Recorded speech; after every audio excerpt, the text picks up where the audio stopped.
If I could start with you, Antony, first of all, can I thank you and congratulate you on your amazing service for our country?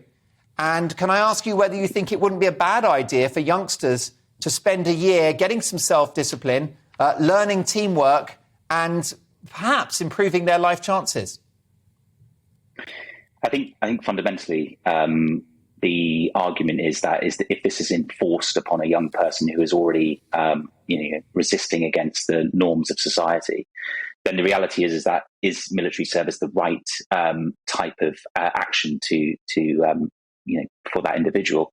I would say probably not. I mean, particularly for me, I was in the wrong space, the wrong time, doing the wrong things. Not particularly horrific, but I opted to go into the military to sort myself out and grow up. And I think that would be the difference between a choice and also actually it being enforced upon you. So I think ultimately what I gained from it was amazing. But I think the argument is, do we want to enforce this upon people? Well, I wonder about that because I just look at society now, Antony, and I just wonder whether young people have got very lazy, very laid back, very entitled and a bit too woke. Quite possibly. I think the reality is that children have always been like this. You look back to Socrates' time. Ultimately, children have always been, resistant to the wills of adults. And I think, actually, is this really going to change anything, or is this just going to add an additional burden on taking time away from real soldiers, having to train raw recruits ultimately for the purpose of what I always like to think about the long-term effect of an intervention opposed to a short-term solution. Great for a disaffected youngster who's just got involved in robbing and stealing or drugs or alcohol. Wouldn't it be great if they spent a year under the tutelage of someone like you, Antony, with your wisdom and your experience? And also, a number of people that are forced to do this sort of conscription might enjoy it and could have a career in the army. Yeah, absolutely. I think that the benefits and the upside is huge, and I certainly wouldn't shy away from supporting those individuals who'd want to do something like that. But I think if you take time out of active military, which is already on the decline, is this the right intervention? I think ultimately there is a type of intervention, but whether this comes earlier, defining what national service is, I think would be really key. Now, is it specifically military, or is there another national service that we can contribute to the betterment of this country?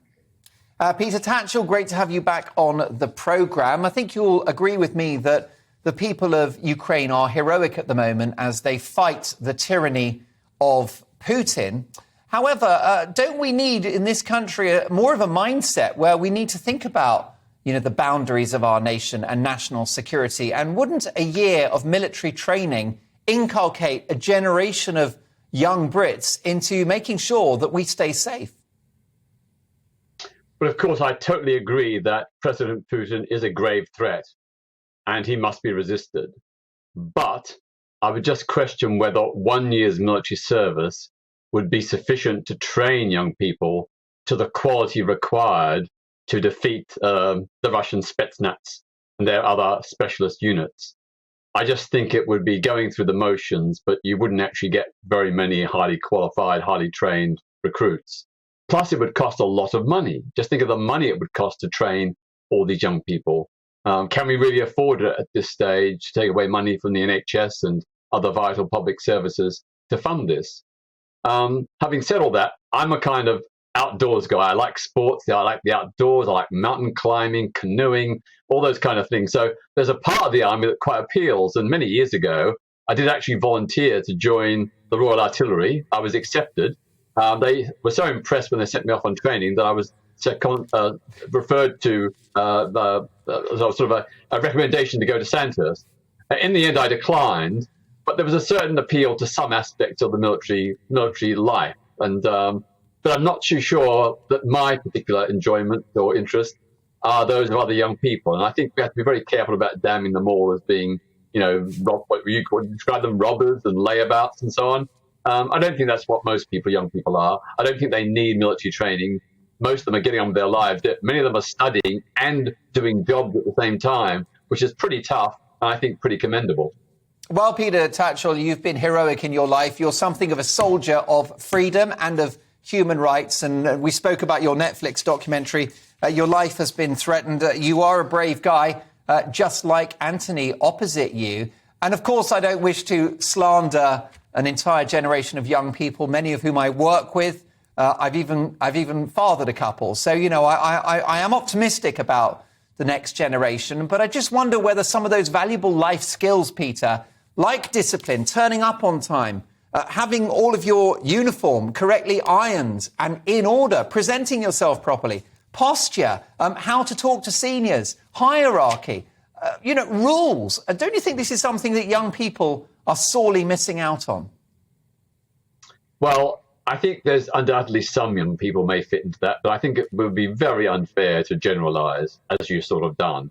I think, there are lots of ways in which young people can be prepared for adult life. And you may say that military training is one way, but, civilian service would be perhaps another, where young people work for, say, a year, like the Peace Corps in the United States. They do good works in this country or other countries. That would be possibly an alternative.